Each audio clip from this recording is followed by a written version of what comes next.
What if I told you that some retirees are collecting an extra $1,000 to $2,000 every single month? Not from a job, not from a business, and not becoming a day trader. From a strategy, most retirees have absolutely no idea or have never been shown. And here's the strange part. Some people with modest savings are already using it to generate steady monthly income without touching their principal. I've just made $115 from just 5 minutes of work. If I had $100,000 right now, I could have made $1,000 or more in a month in this 5 minutes. But before I show you what it is, you need to understand why almost everything you were taught about safe income in retirement is quietly falling apart.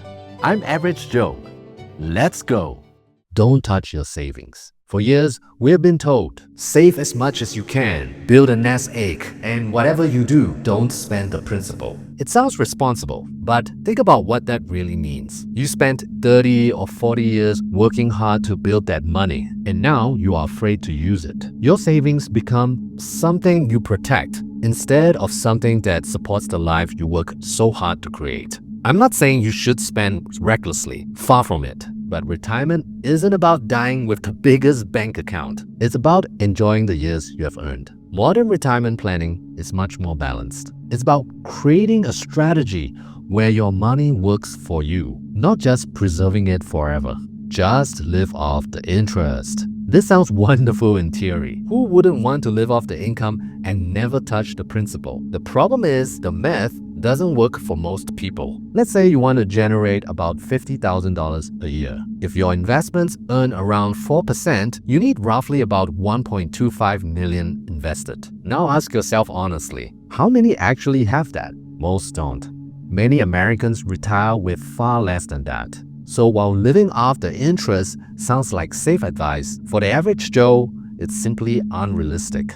Just put in a fixed deposit. I completely understand why people like fixed deposits. I use them for particular reasons as well. They're simple and predictable, and you know what you earned. There's absolutely a place for them. But there's just one problem: inflation. Suppose your fixed deposit earns 4%. But you know, the cost of groceries, healthcare, insurance, and everyday living just climbs faster than that. Even though your account balance looks safe, your money buys less every year. It's like running a treadmill. You're moving, but you're not getting ahead. It's a safety illusion. The word option scares a lot of people, including myself, mostly because people associate options with gambling. Buying lottery tickets options, trying to get rich overnight. But that's not what we are talking about. We are actually going to be the person who sells those contracts. Think of it like owning a rental property. Someone pays you rent. Sometimes they end up buying the house. Sometimes they don't.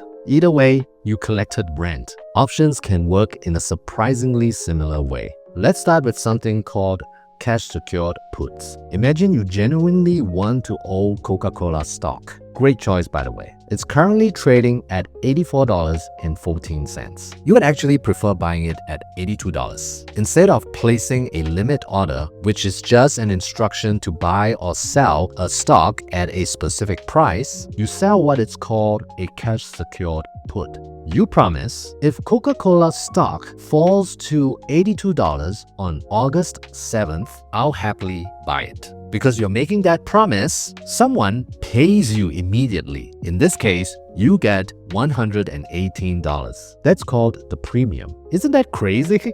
Someone is willing to pay you money just on a promise?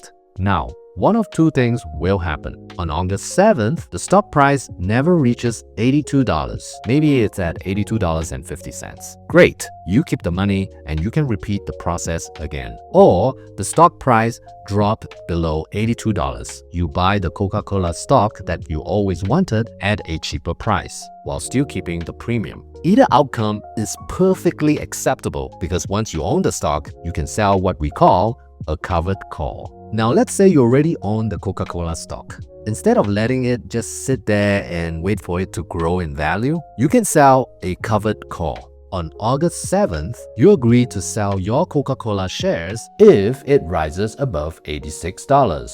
Again, someone pays you upfront. In this case, you get $115. That's your premium. If the stock stays below your chosen price, nothing happens. You simply keep the money and repeat the process again. If it goes above, you sell your shares at a profit, plus you still keep the premium. You can go back to sell a cash secure put on the Coca-Cola stock or another stock that you wish to own at a price that you prefer buying it at. Again, both outcomes are perfectly acceptable. Coca-Cola is a stock that I currently own. Here's the covered call I sold. You can see the strike price of $82. You can see the expiration date of July 24th, and this is the premium I collected. Notice something interesting. I didn't have to predict where the stock would go tomorrow. I simply chose a price where I would be perfectly happy selling. If it gets called away, great. If it doesn't, I simply collect the premium and sell another covered call with the Coca-Cola stock later. That's the beauty of it. We are letting time work for us. Can someone realistically generate around $1,000 a month with about $100,000 invested? The answer is most of the time. You would aim your money to get around 1 to 2% of income every month. The key is you shouldn't force trades. Some months, premiums are excellent. Other months, they're lower. Market conditions change these things. Instead, think of this annually. A well-managed account can potentially average around that level or more. The key is consistency, not chasing maximum returns. Compare this to something many retirees are already familiar: a certificate of deposit or fixed deposit. If you have $100,000, a fixed deposit currently gets you 4% or 4.15% interest rate. That means you get $4,000 a year, which is about $333 a month. The trade-off, the income is capped. You are getting $700 less every single month compared to options. Plus, inflation quietly erodes more of your purchasing power. Yes, with options, the income is not guaranteed, but you have the opportunity to earn considerably more with controlled risk while owning quality companies or indices. If you're planning to retire in Ecuador, your retirement expenses here is probably going to be around $2,000 per month. If your investments can produce around half or even all of that, your retirement suddenly becomes much more sustainable. Your savings don't need to perform miracles. Instead of constantly withdrawing your savings, you are creating an extra buffer of cash. And because Ecuador's cost of living is significantly lower than most parts of the US, every dollar of income stretches so much further. That's one of the reasons why so many retirees tell me that they feel financially relaxed after moving here, and they are able to live in a way that is never possible back in the US. Now, I do need to say this strategy is not risk-free. Nothing is. If you sell cash secure puts, the stock can continue to fall after you get assigned. If you sell covered calls, your shares can be called away and you might miss a big part of the rally. That's why stock selection matter far more than the options themselves. Choose companies or indices that you would happily own for years. Never sell options on companies you actually don't want.